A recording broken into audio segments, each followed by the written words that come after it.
January the 11th, wildflowers. Everyone can be a competent botanist in January, as there are so few wildflowers that come into bloom and not many more that continue to flower from the previous 2 months. The following can be found without too much searching: herb robert, groundsel, annual meadow grass, red dead nettle, white dead nettle, and shepherd's purse. If the month is mild, then geraniums, daisies, dandelions, and even buttercups can be added to this list. Prior to the building of the MI6 quarters in Vauxhall, the author, with a botanist friend, recorded 18 wild plants in flower in January on the original derelict land, though admittedly most were in poor condition. These included some of the capital's most familiar weeds, such as common chickweed, eastern rocket, charlock, petty spurge, and Oxford ragwort, as well as the skeletal remains of teasel. 2 of these, charlock and chickweed, are among the most common of all weeds, the latter being said to exist everywhere that man has walked on the planet. Both are edible and were famine foods, being common and available for the whole year, as well as providing some degree of nutriment. Chickweed is said to be rich in copper. Certainly it is known that charlock was sold as spinach in Dublin, its coarse hairy leaves improving from being boiled before they were eaten. Similarly, chickweed was sold in bunches for use in salads, and also made into chickweed water, which was believed to be a good treatment for obesity. Chickweed poultices were also used to treat carbuncles. The seeds of both had other uses.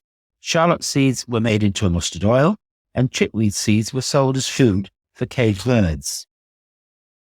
The remains of hogweed, nipplewort, and adoc rumex obtusifolius also stood out above any fresh new green leaf growth. Rather less expected at Vauxhall were common melilot, annual mercury, fat hen, Canadian fleabane, curl dock, wavy bittercress, and pellitory of the wall.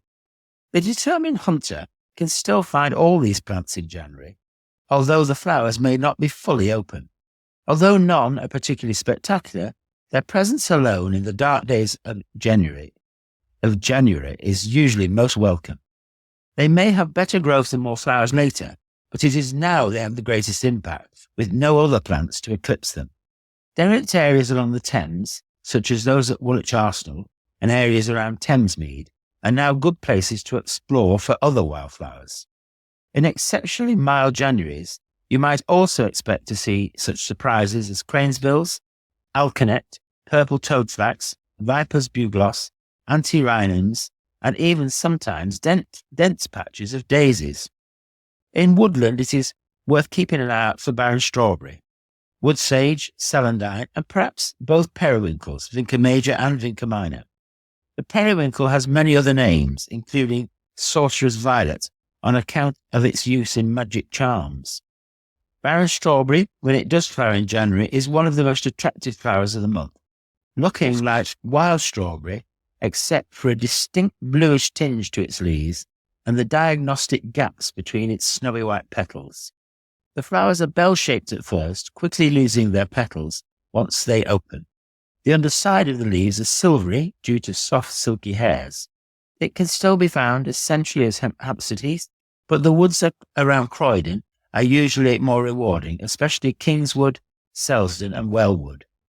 In gardens, early speedwells may also be starting to appear, especially on lawns. Creeping speedwell is the most familiar, but ivy-leaf speedwell and commonfield speedwell may also be found.